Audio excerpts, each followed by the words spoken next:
Shalom. Welcome to Sedgley Park.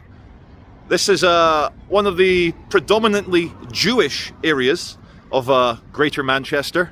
We're near Prestwich, and if you know this area, Sedgley Park is one of Greater Manchester Police's officer training colleges. And to give you even more juiciness, I worked in that building there for 2 years as a manager, and then my boss was an Orthodox Jew. So this is the Jewish special on the cveitch channel. So you might be wondering, why is cveitch now, of all times, doing a Jewish special in the predominantly Jewish areas of Manchester? Well, you know, I'm blessed in a way that I've had many experiences with Jewish people and many experiences with Gentiles.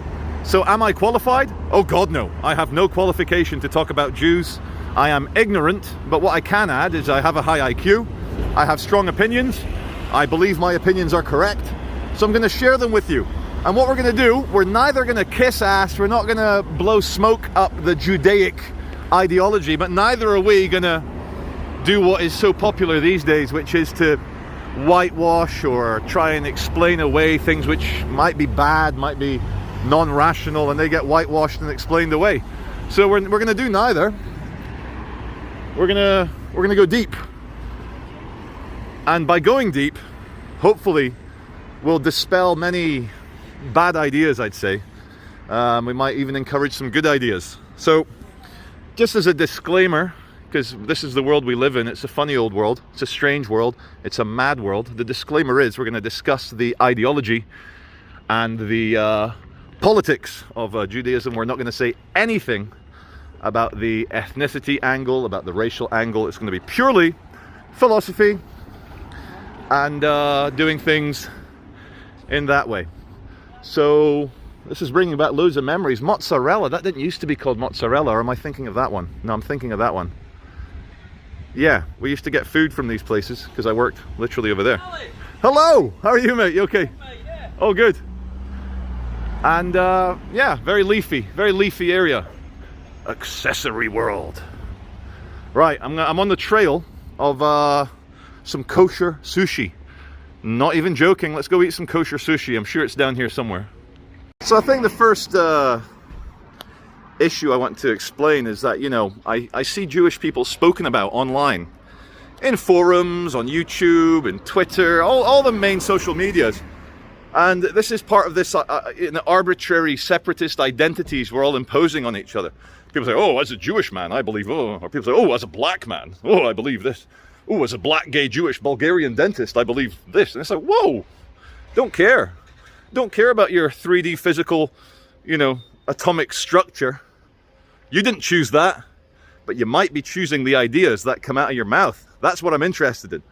So people think that Jewish people are one giant block, one big political block that all believe the same thing, all have in-group preferences, tribal preferences, discriminate against everyone else. But that is simply not true. It blows my mind that we have to say this in this year of our Lord 2022. But you've got conservative Jews, you've got right-wing Jews, you've got fascist Jewish people, you've got communist Jewish people, you've got left-wing intellectual Jewish people. You've got normal, everyday Jewish people who just want to make some money and be left alone and have 10 kids. So for someone to say, oh, Jewish people this or Jewish people that, it's like, eh. It's like, for example, take a continent of 1.8 billion people, Africa, and then you try and say that an Egyptian is the same as a Nigerian. Now, hello. So, the sushi, I believe, is down here. Let's find it. So, let me regather my thoughts. 2 minutes on this particular section. A lot of renovation going on around here. So I got hired by an Orthodox Jewish business owner to manage his team of I'm not going to go into detail, let's keep it anonymous. So I was managing his team of people. And as is often the case, You know, I had a lot of nervous laughter on my day one. Very, very much nervous laughter because, you know, he was the boss of the family. I met his captains. They're a little bit younger than me. He's got 2 advisors and they're Jewish. And, you know, we go out for a bagel at lunch, a bit of cream cheese and salmon on your bagel. And my newly formed Jewish friends, they come out with, in my opinion, some of the funniest Holocaust jokes, you know, Hitler jokes. And I'm there at lunch laughing nervously because they were good jokes, well formed with a strong punchline that wasn't expected. And I was like, in my mind, how hard am I allowed to laugh? But these are Jewish people telling me Hitler jokes. My excitement about telling you the stories of day one. I've missed Hagers World, 1910. Now it's a little Jewish delicatessen grocery store, all very kosher. But attached to it, still part of the same firm, you've got Sushi World. And it's ultra fresh, kosher sushi.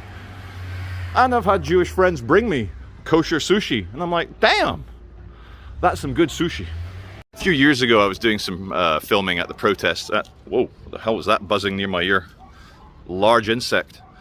And many people coming up to me say, are you Jewish? I said, no. I just, ideologically, I'm probably more on the Jewish people's side because I don't think a shop should be attacked just because the owners are from Israel.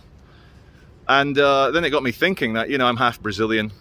So, and my ancestors on the Brazilian side all came from the Mediterranean, Portugal. What else is on the Mediterranean on the coast? Israel, the Jews, Judea, Morocco, Tunisia, Carthage, Rome. We're all the same people. And then you're looking a bit closer, I find out, not only are the Jews asking me, are you Jewish? I'm like, no. What makes you think I'm Jewish? And then I find out that my mother's maiden name, Valadares, looked into the history of the Valadares family. They were Sephardic Jews forced to convert to Catholicism by the king 500 years ago in Portugal. And then I find out also then the Valadares, the Jews, my family, who converted to Catholicism, then we became spies for the Catholic crown in Portugal and Spain, helping with the Reconquista, the reconquering of the Iberian Peninsula away from the Muslims and back towards the Christians. So it's complicated. Let's look into it. Let's look further into it. Now I see a lot of stuff, a lot of hate. I'm not going to use that word. Sorry. Let's bring it back a bit. That word, like the word love, has been wrecked and ruined. That pisses me off. You know, 2 excellent words. Love and hate overused.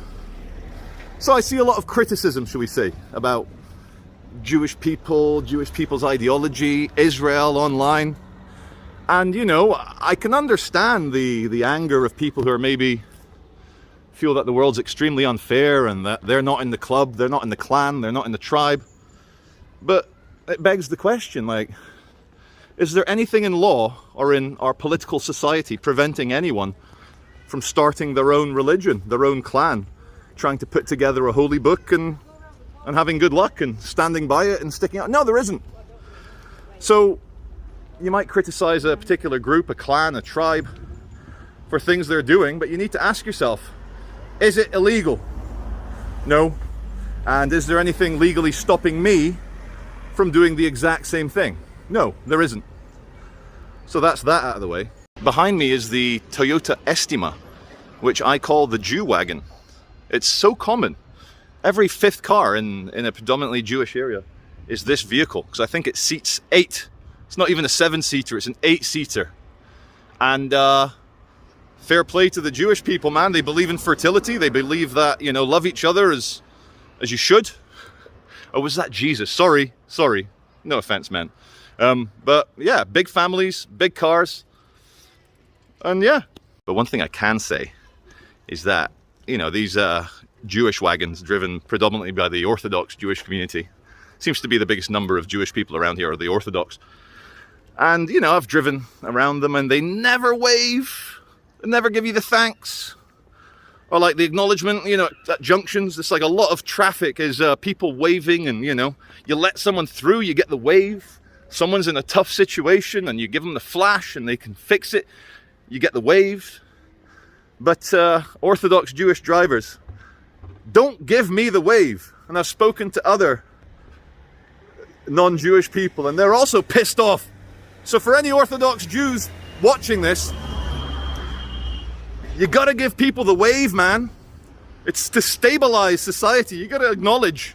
Because when you don't acknowledge, you dehumanize, and nobody wants any of that. There's a Jewish wagon getting loaded up.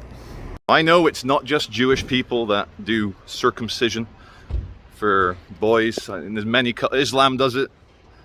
Many African cultures do it. Even Christian Americans have been for the last few decades doing the chop-ty-chop on the penor. And let me just say that if one person does that to a random child, you're probably looking at a decade or two in jail. But then millions of people doing it to their own kids were like, oh, it's culture. I morally disagree with it. Let me now explain why I think it's done. 10,000 years ago, even 5,000 years ago, at the dawn of Judaism, people didn't have hot running water. There wasn't boilers. There wasn't gas boilers, electric boilers, hot water on tap, shower gel, soap. You'd be out in the bush, out in the jungle, or you'd be out in the desert. You'd maybe go on a hunting party for 10 days, no washing. You'd maybe go on a campaign to protect Judea from Hadrian and his boys. You couldn't wash for 2 or 3 weeks. Things start to get a bit honking, a bit smelly. Sometimes they get infected. So, a solution to the little fold over your penor is to remove it. They found that removing it, the cost-benefit analysis, they maybe had a lot less infected penis. And that's a good thing. But, you know, maybe an unintended consequence. Where am I? I'll figure out where I am in a minute. I'm not where I thought I was. An unintended I'm lost. It's okay, I like to get lost. An unintended consequence of turning your glands into a leathery, non-nerve ending-y pleasure center is that maybe you think about sex a bit less and you think about other things a bit more. Intellectual pursuits rather than carnal desires. I think that's an unintended consequence of fighting infected willies. And then it became useful. It became part of the branding, the tribal identity. But I don't think it's right. I'm sorry. And I say I'm sorry, I am apologizing. I don't mean any disrespect, and I know it's an integral part of Judaic culture. But that's all I have to say on that one. I'm just uncomfortable with it. Jewmobile doing its job. Keep carrying those people. Okay, as we approach the next area, which I'm still looking for, yeah, there's an area that I'm going to try and get you to. So let's talk about the Abrahams, the Abrahamics. So Christianity is a proselytizing religion. What does proselytizing mean? It means that your average Christian will want other people to become Christians. Your average Muslim is also a preaching, proselytizing religion, as in your average Muslim will want other people to become Muslim. Now, I think that's a good thing. That's a trustworthy thing. If someone's preaching, saying, oh, look how good this is for me, I'd be very suspicious if he then turned around and said, yeah, but not for you, Charlie. This is our clan. It's amazing. This is our Cosa Nostra. Cosa Nostra is Italian for our thing. And I'm going to come on to the whole mafia angle in a minute. All right. What have we here? We have the Seal of Solomon. Obviously, then it became later the Star of David. It's probably a synagogue. I'm getting synagogue-y vibes. I'm still looking for where I want to go.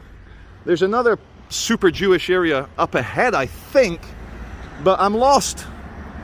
As I'm very good at doing, getting lost. We'll find it. We're on Singleton Road, and I'm going to get back to another predominantly Jewish area. And of course, as is tradition, as is canon now on the cveitch channel, we admire and we say thank you for the locals here not chopping down all the trees. It makes a big difference. It really, really does. Very sad thing that you will notice is that when you go through a predominantly Jewish area, you'll see a lot of security because all their schools are fortresses, unfortunately, and that is sad. And it's not because they're overly paranoid. I'm sure paranoia plays a small part of it, of course, especially when children are involved. It's better to be overly safe than sorry, but it's impossible to discuss political Judaism without discussing a bit of their persecution.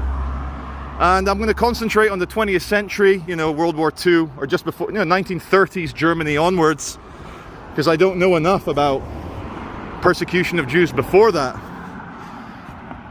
But no, you look at international hijackings and terrorism. Lubavitch house. Look at that, Lubavitch. You can't breach the Lubavitch. You know, what is it? Not Hamas, PLA. The PLA, Yasser Arafat. They loved the hijacking of an Israeli airliner. They loved attacking Israeli athletes in Munich. There's been many atrocities targeted against Jewish people only because they are Jewish people. And, you know, if you're a pattern recognizing normal human, either you just accept people want to target your children and hurt them, or you do something about it. And Lubavitch, you can't breach the Vich. Big security is what you do about it, and there's a security guard in that cabin, I would expect.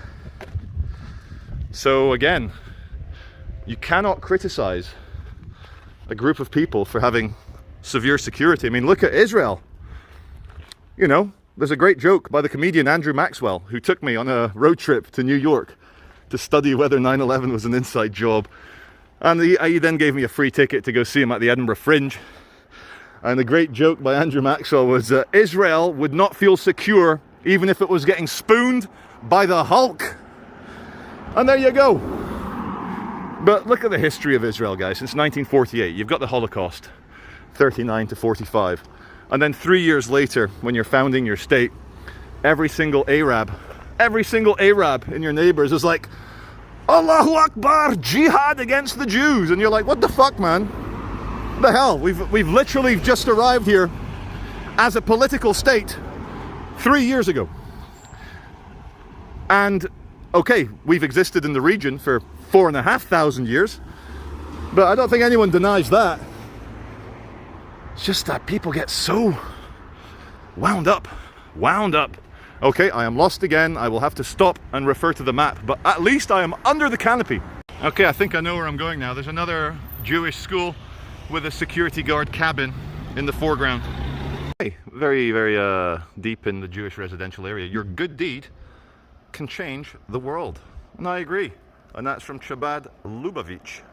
It's an interesting looking house. It's all tile. If you like tiles, Kyle, you'll probably like living here. Not one, but two monkey puzzle trees together in this lovely leafy area. It's all coming back to me. We're, of course, deep in a Jewish residential area, and you imagine my surprise when I see a statue of the Rabbi Yeshua. Of course, it's Jesus Christ, with some Latin words. What a beautiful building. First of all, I think my lens is dirty. Let me fix this. No, my lens wasn't dirty. It was just being weird. So you've got Jesus here. Hope no one shouts at me, because I am being a good Christian. Venite ad me omnes. Come and everything? Come and everything? Okay. Oh, hi. Just a Christian admiring your Jesus. Are you visiting? No, I'm in the area. I'm just doing a tourist stuff. Is it okay to film your Jesus? Is it okay to film your Jesus? God bless you. Well, there you go. I was honest, and it worked. Not the Batmobile, it's the Jewish person mobile. I love about this area, it feels very middle class, very reassuring. But they even warn you that there are slow children playing around, which is very nice of them. Ohar Yerushalayim. Ohar Yerushalayim. Again, big gates, big institution, a bit of Jewish, bit of Hebrew at the top. And I'm guessing again it's an academic institution by the security. You know, makes me a bit sad. But if I were a Jewish parent, I'd be exactly the same. You ought to feel how quiet it is. There's one car. And they stand with Ukraine. Good to know. Good to know. Okay, I just want you all to look at the size of this tree. It's a magnificent tree, better than all the other trees around here. The very best tree that you will get. And please don't raid my Mar-a-Lago house. I don't have any nuclear documents, FBI. Why am I joking about Donald Trump? I was trying to emulate the Donald Trump. This is the best government. I'm the best president. Here's your best tree. Best tree. Let's continue. There's a really concentrated Jewish enclave. Oh God, I got to pick my words carefully. I don't mean concentrated. I mean it's dense. It's a high per capita Jewish person area. We'll leave it at that. Here we are, 458 Berry New Road. Parkmount it used to be called. Now it's the Etzheim Boys School. Parkmount. And again, look at the security. But what a gorgeous building. That was probably just someone's mansion on the hill. Now I can read Hebrew from the right to the left. Etzheim Boys School. There you go. Shalom. And directly opposite is the Broughton Community Fire Station. I guess that's where we are. We're in Broughton. We're not in Upper Broughton, Lower Broughton. We're just in Standard Broughton. And we're going down that hill. I'm doing it for a thrill. I'm hoping there's some Jews to film. And please let go of my hand. Lubavitch Day Camp. I love the ending of that word. You know, Lubavitch. Day Camp. Day Camp. And look at this architecture. This is Broom Edge housing. Broom Edge housing. Now, I might as well tell you how I feel. You know, I get a vibe. I always share my vibe, whether I'm in Preston, Lancaster, Lostock, Nottingham, or Bolton, wherever I am. And I'll turn the camera around on me. Here's my face. I get an excellent vibe being here. It's safe. It's quiet. Look how many trees there are. I've not seen any crackheads. A lot of the local community have seen me filming, and they've all smiled and waved at me. So yeah, photon-friendly Jewish people. Okay, I'm not going to zoom in because it's a school. Shouldn't be zooming into schools, but this is the Beis Yakov High School on Broom Lane. And again, notice the big fences, a lot of fences, and the little security guard box there. I'm not joking about the Jewmobile, by the way. They're everywhere. Salford City Council sign for an area behind there. Now I'm interested. These premises are private property, no trespassing, no unauthorized persons are allowed access. Okay, legal proceedings will be brought against any trespassers found to be causing or permitting any nuisance. So as long as you don't, you know, it's some abandoned area, probably a former school if this is Education Act. But as long as you don't cause a nuisance, I think all they can do is ask you politely to leave, I think. Now, if there was a school there, I'd not be interested, but abandoned field with fence? Challenge accepted. Welcome to Charlie Veitch MTV Cribs. My initials are CTV, so CTV Cribs. There's literally an abandoned crib in the bush. There you go. How you like that, you rock star? Just like any other phobia. Hey, look, there's another one of those cars. I'm not fucking with you. And there's another one parked up over there. I'm really not fucking with you. You know, if you have a phobia, a phobia is an irrational fear.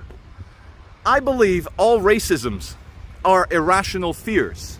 And also it's, oh, look, I can go in. Now I'm not interested. It's too easy. This is that no access, no authority, and you're not allowed in there. I could go in, but I'm not going to bother. They've even folded up the thing so you don't wreck your clothes. Look at that. How easy. Look at that, all folded away so you don't hurt your clothes. But if you're racist against black people, you need to hang out with more black people. Because it's a game of numbers. You're going to find a black man who's exactly like you, smarter than you. Okay, not exactly, smarter than you, better than you, more moral than you. If you're racist against Chinese people, hang out, go to China, go to Hong Kong, go hang out with them. You'll find that the things that make you the same as them are many orders of magnitude above and more important than the things that make you different to them. And again, if you're anti-Semitic, if you have an issue with Jewish people, you need to hang out with more Jewish people to dispel. And then you'll see that they're exactly like you. The same worries, the same fears, the same hopes for their kids. And again, there is no such thing as an average Jewish person, just like there is no such thing as an average black person. You can't say, oh, he's black, he's going to vote Democrat. Fuck you. That itself is patronizing. And so, having worked with Orthodox Jews for 2 years, they treated me exactly like anyone else in the company, Jewish or non-Jewish. I wasn't given any favorable treatment. I enjoyed the job. It didn't work out in the end because I had a stronger desire to be a YouTuber. But if I can say something positive about my boss, my former boss, who is an Orthodox Jewish man, he's very humble. He doesn't believe that he helped me. He's like, no, I was doing it by the book. I didn't help you, Veitch. You helped yourself. Very humble guy. But to you, former boss, I say thank you, because things got a bit hairy for me, bit scary. Hello, do you know my channel? Do you know my name? Charlie Veitch, how are you? Good, thank you for watching, man. Is that if I come and have a look? Can I come in? Is that okay? Can I go in? Thanks, man. I'm doing a vlog around this area today. And you guys are chopping down all these beautiful trees. I am usually in Manchester, but I'm on a bit of a sabbatical from Manchester because it got a bit hairy. A bit scary, hairy and violent. But what was your name? Andy, did you say? Yeah, Andy, can you tell everyone they're watching the Charlie Veitch channel? Yes, you're watching the Charlie Veitch channel. Thank you, We're mate. in Salford today. And let's give a plug for your business. How can people hire you to do this this business stuff here? Just give us a bell and we'll give your number out and then give us a call and we'll sort it out. Anyone wants to hire Andy, write a comment in my channel, Andy will see it. Nice one, mate. Cheers, my man. Take it easy. See it. Thank you. Thanks, guys. Hey, guys. I'm sorry? Oh, no, I'm doing a YouTube video. I'm quite... my name's Charlie Veitch. I've got many subscribers. These fine gentlemen know my channel. I was walking past doing the tour and I said, can I come and film you guys working? And they said yes. Is this a school? Are you guys at school? Synagogue, house of worship. Well, shalom and all the best. Take it easy, guys. See it. Oh God, I'm gonna look at this. Couple of Jew-mobiles having a bit of a beepy beep behind me. So, just off camera, couple of adolescents saying, oh, what are you filming? Why are you filming? But smiling, curious, zero. Why are you filming? I'm gonna stop you. Just curious. Now, purely tongue-in-cheek, you know, it's a couple of guys walking past smiling, saying hello. How did the Orthodox Jews end up looking like 1930s Chicago gangsters in the black hat, the black suit, the white shirt? It's a good look, you know, that black and white, that kind of duality of the universe. We'll come on to a bit more about that in the ideologies and the religion in a second. But in a way, kind of like, you know, some famous people, you know, they're like, oh, I wear the same t-shirt every day, I wear the same jeans every day. Keeps it simple. If you've got a simple, smart, formal dress, you don't need to worry about what you're going to wear. And I guess, in a way, you're fighting the ego. You're not trying to say, look at me. You're dressing exactly like... As you can see, this is a Herschel Weiss Center in the background. Let's get you a bit of Hebrew, a bit of Hebes. And as you can see, just like every other school, security cabin, security guard, and big fences. It's sad, but that's the reality we live in. And look at this big rustic looking one to the left. It's one of these. Every fifth car, I tell you. Very synagogue-y down here. Not demagogue-y. Not demagogue-y, it's synagogue-y. And again, my Hebrew's a bit rusty. It says Broughton Synagogue. Okay, I found the main drag. And look at the vehicles. The white one parked, the one passing me. Okay. I think you believe me now. They're very popular. Very popular wagons here in the predominantly Jewish area. A lot of parks, a lot of greenery. And here, Halpern's Food, we're on the main drag. And I also used to work in a building just down there. And it was a lovely office. Again, just want to show you. Now, a criticism some people say towards Jewish people or any other immigrant, no, they're not even, they're mostly British, but you know what I mean? Different ethnicities, for example, or different religions will tend to congregate and live together. Exactly like British people when they move to Spain or Portugal or Italy. They all tend to hang out. And so We're very quick to judge others for wanting to be near people like them.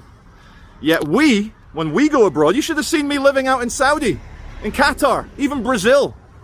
I'm half Brazilian, but in Brazil, because my dad's Scottish, I was British from birth, we just hang out with all the other British kids. My school was called the British School. So people want to hang out with people like them. That's just the way it is. Okay, we're looking south on Leicester Road. Let's look north where we've just come from, but I want to say a few rants. You know, in conclusion, this will probably be the last scene of this Anthropocene video. The last scene. I like the last scene. I get to wrap it all up like Jerry Springer. So, you know, in conclusion, I admire a lot of things about the Jewish ideology and the Jewish way of life. Hey, a viewer, I hope he was giving me nice words. Could have been a fuck you, but I don't. I admire many things, you know. I miss the big family units I had in Brazil. Brazil's very family-centric, very fertile country, have loads of kids. Well, they're Catholics. And the Jewish are the same, you know. They believe a lot in education, you know, avoiding degeneracy, avoiding, you know, this rampant individuality that's driven us all away from each other. But there is a dark side. There is always a dark side. Now, hello, mate, you okay? He was friendly. I could see his smile. I could see his smile as he shouted my name. Now, where was I? Yeah, there is a dark side to everything, you know. You become super insular. You look after your own community. You don't try and expand your religion into other people, into Gentiles or Muslims or Hindus. You don't try. And because you're very successful as a community in looking after your own family and the wider community, you all know each other, you're all at the synagogue together. When someone struggles, they all help out. I have never seen a homeless Jewish person or a crackhead Jewish person.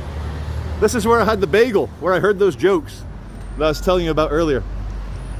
But there is a dark side. I'll pass this cafe so I don't upset anyone with my free speech.